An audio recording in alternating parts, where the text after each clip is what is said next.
The Noonan crime family have been targeted by the Greater Manchester Police for decades. From the Strangeways rooftop protests in 1990 to the English riots of 2011, the police can be counted upon to kick down the door of a Noonan. 6:20 in the morning, with a bang, bang, bang on the door. It seems they get the blame for everything in Manchester. In the year 2012, is it any different?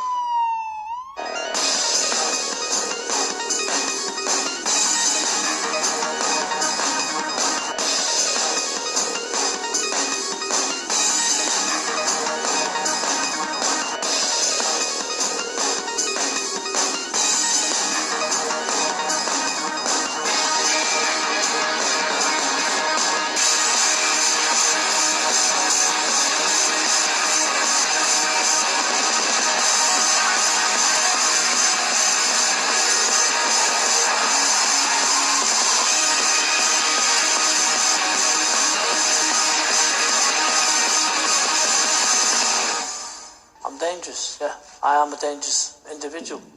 The only ones who see it either don't complain or can't complain. Dominic Noonan is one of Britain's most notorious criminals. He and his now deceased brothers, Desi and Damien Noonan, made reputations for themselves as gangland enforcers and underworld power brokers. I've been linked to 6 gangland murders, but never convicted. I've been caught with over £1 million worth of heroin in a car, but never convicted.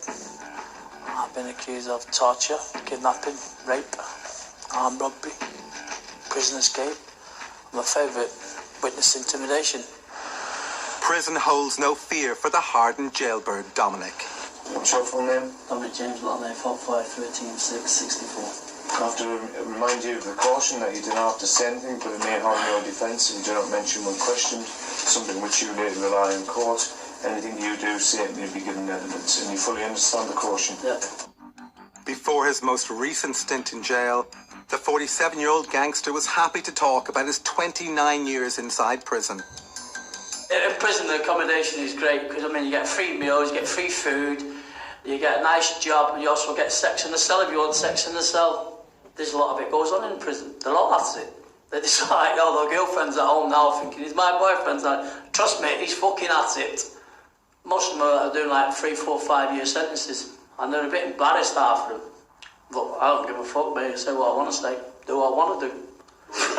Fucking shag what I want to shag. That's it. I've had a few fucking fair share of so-called lovers in prison. But I'm not going to name them. Mark, Philip, Chris, John, whoever you are. Despite carrying a big reputation in prison, Dominic had to resort to brutal violence to survive there, just like anyone else. Prison life is just mundane. It's like Groundhog Day. Everything's the same day. You wake up in the morning, you go to work, come back, association. Next day, wake up, go to work, come back, association. And in between that, it can be dangerous as well. You can get killed going to work. And there's more violent in prison than is on the streets, believe it or not. Because in prison, they don't give a fuck. They will kill you for £110. They will slash your face off you for drugs if you're drug debt. They'll burn you with oil. Prisoners are very genius at making weapons. They will make a weapon that will kill you in 3 seconds. You make tools, you make them out of table legs, you make them out of socks, with batteries in them, snooker balls, you make fucking knives. But weapons and wanton violence, he claims, were never quite his style. I don't stab and slash them. I'm gay stabbing. I've gone in the cells there, I've used fucking untold violence towards prisoners that have stepped over the mark with me, saying bad things about me. Some of it not true, so I'll just go in and I'll fucking smash them up, simple as that. The more you fear, the prisoners give you more respect. I will go and get that respect. That's fucking life in jail. While Dominic is in prison, Steve, the taxi driver, has been struggling. I'd been into Stockport with Dave for a drink.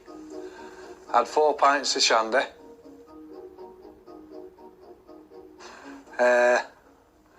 Was making a brew.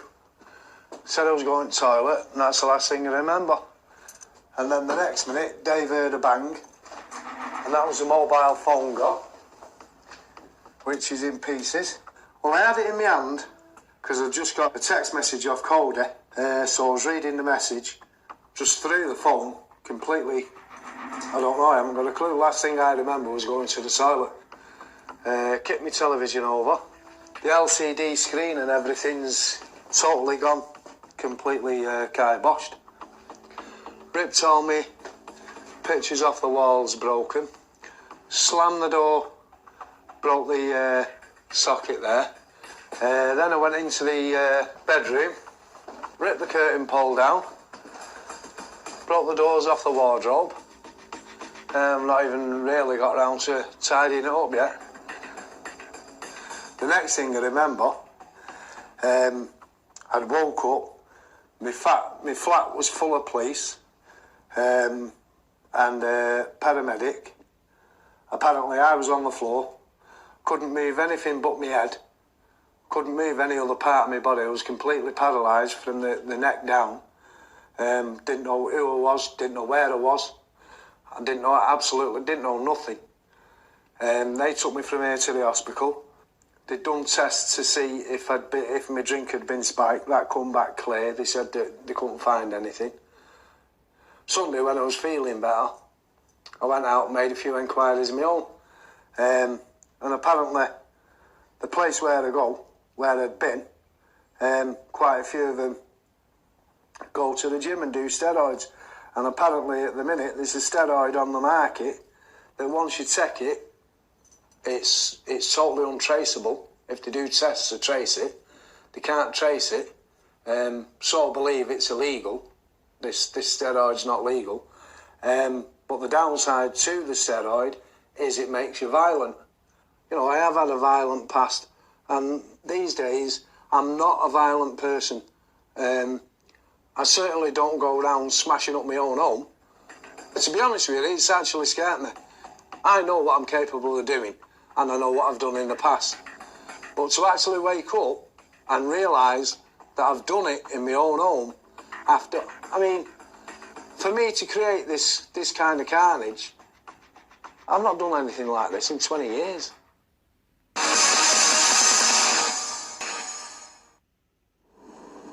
Before Christmas, the Noonans that are out of jail gather for a bit of Caribbean cooking, courtesy of former Underworld player and associate Dave Wilson. The lads are over having a little night out, having some food, yeah? And I'm David, yeah? This is clips off Caribbean Restaurant in Blackburn. The Noonans and their friends lap up the generous portions and don't hold back on the festivities.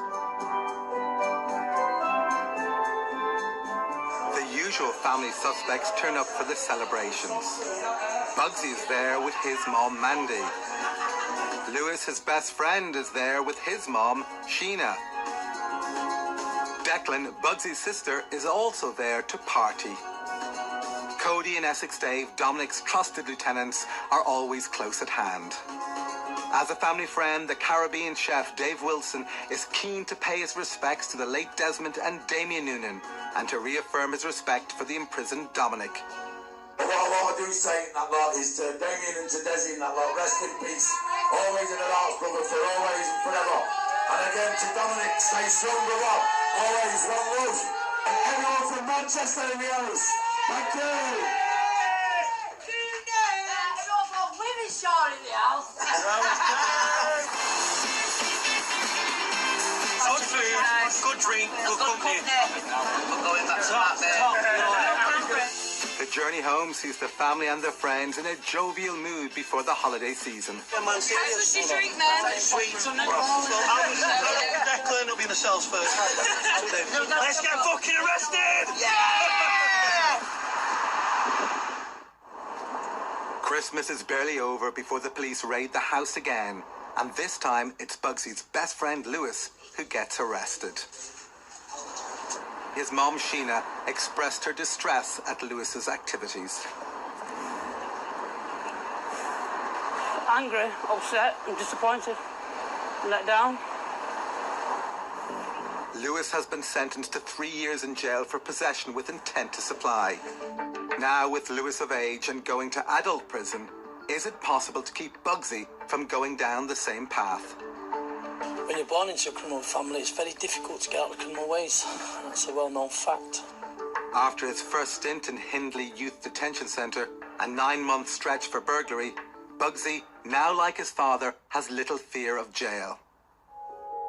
There was a time, though, when this wasn't the case. Do you ever go in prison? No, because they spit in your drink. Listen, how do you know they call piss in your drink? You don't know. Just spit in your food, then mix it all up. Bugsy's mom, Mandy, has seen many of the men in her life go to jail, and she wants Bugsy to take a different path. I don't want Bugsy to go in jail. I want to do something better. I don't want to go in jail like his dad, Dominic, because he deserved better. There are few career choices for someone like Bugsy, particularly coming from a crime family and living in one of the UK's most deprived areas. His recent nightclub promotions with actor Jamie were successful and may offer him a route out of the ghetto. Bugsy came out, we did an event in Leeds. It was packed out, you know. Bugsy probably had one of the best nights out he's had in a few years, you know. No one was bothered who he was, and he just worked hard, you know. He just had a good time, there was no trouble. It was a different side to Bugsy that we saw.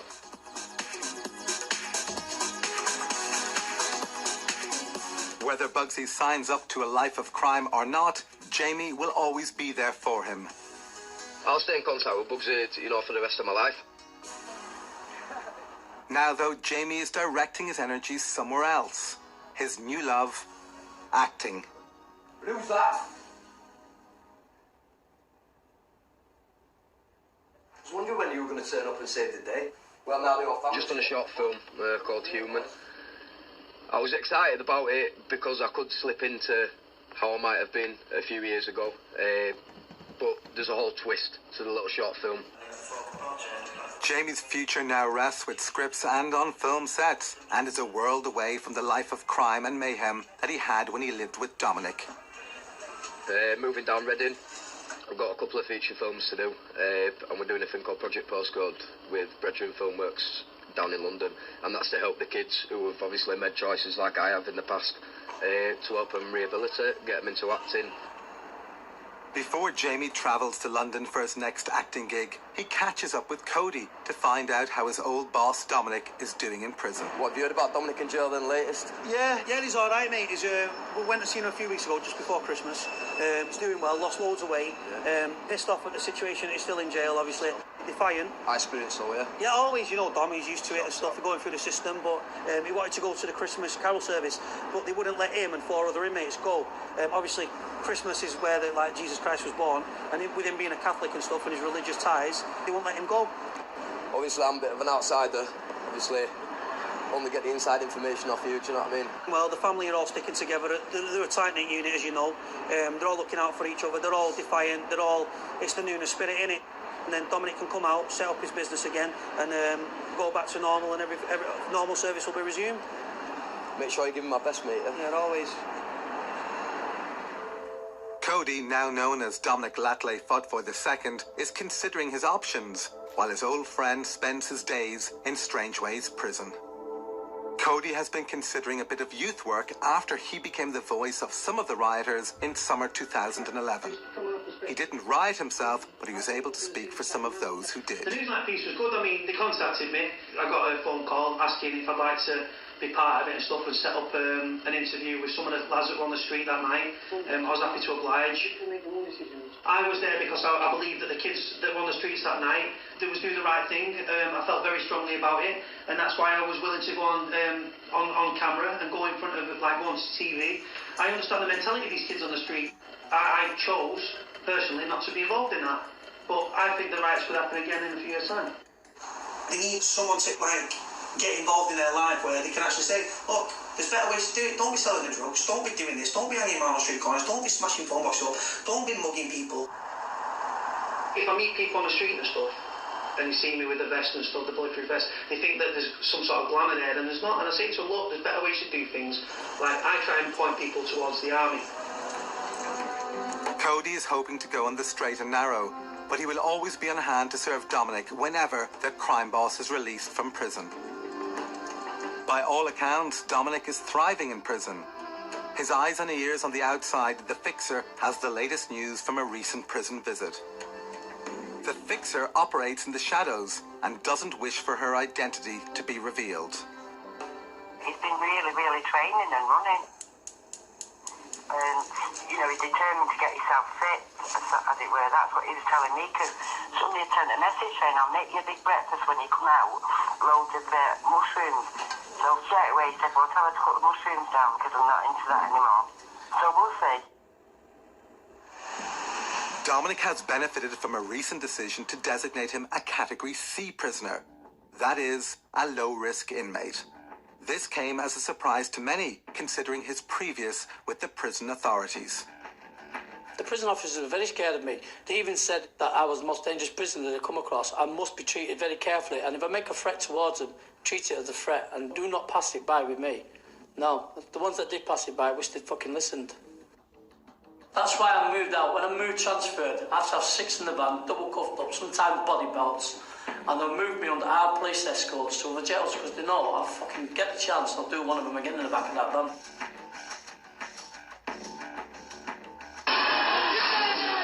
With thousands arrested in the English riots, including Dominic, most of the jails are overcrowded, raising the real risk of prison revolt, just like the Strangeways riots of 1990, which Dominic helped organise.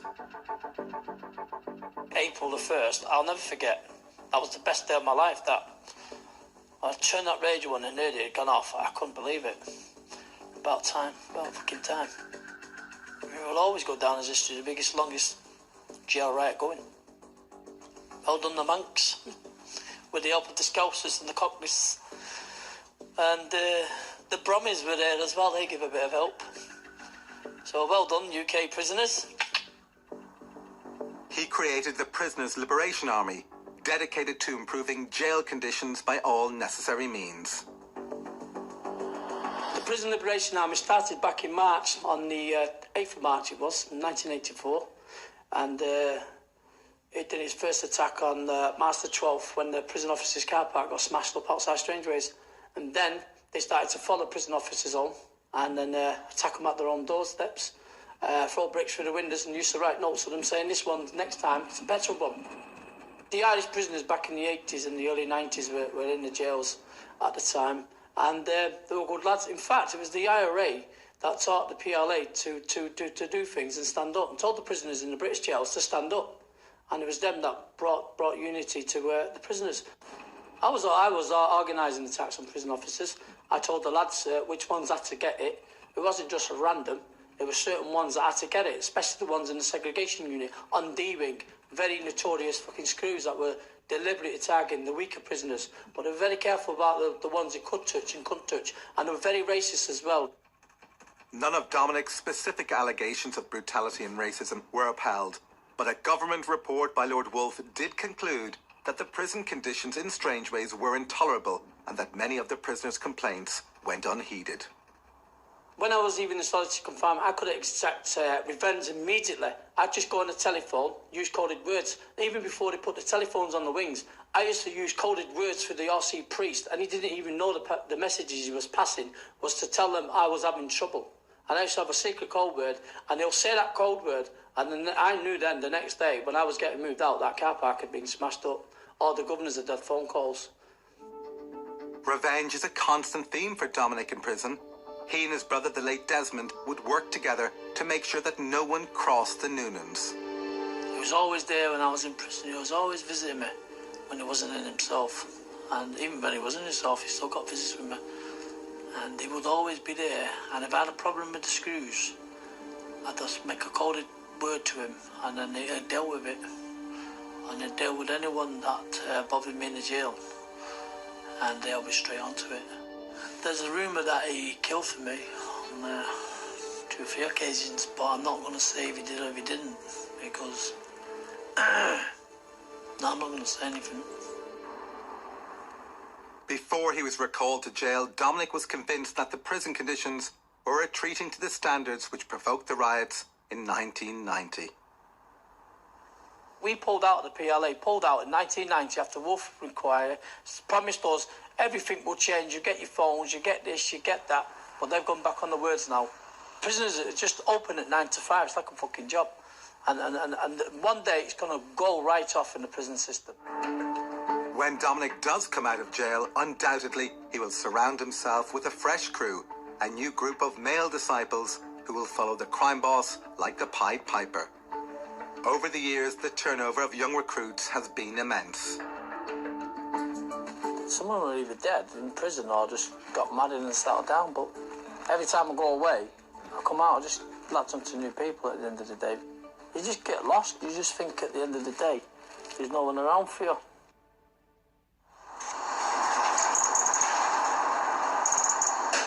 For Mandy, life is still about family, friends, survival and independence. It is about survival. I don't have a man in my life, I look after my kids. She's proud of what she's achieved. She owns her own house and is answerable to no one. I love cleaning, gardening, cooking. Love it. Don't like mess.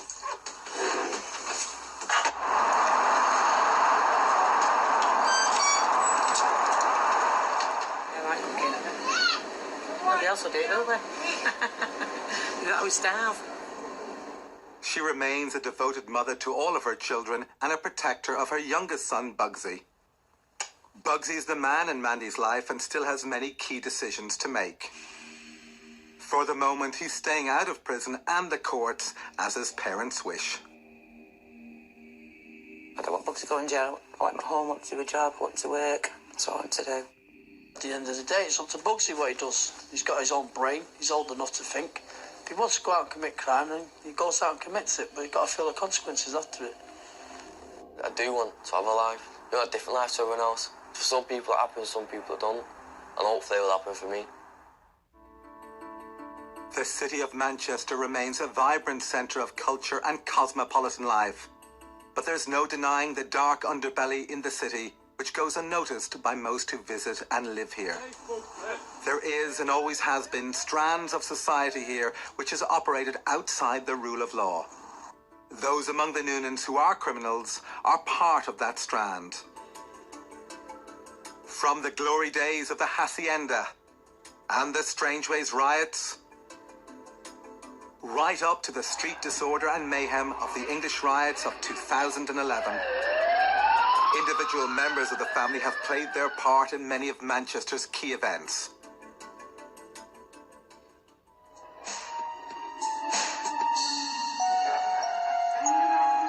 I ain't gonna deny, we live deprived, fam by the side, but I still contemplate suicide. Not just me, probably every man living. Not for me to talk, heed to every man in my division. So, I had to make a decision. Freedom is free, son, I live your life in the prison, you see. I ain't the one to bruise and prosecute, but Don, you're the one that has to choose your own route.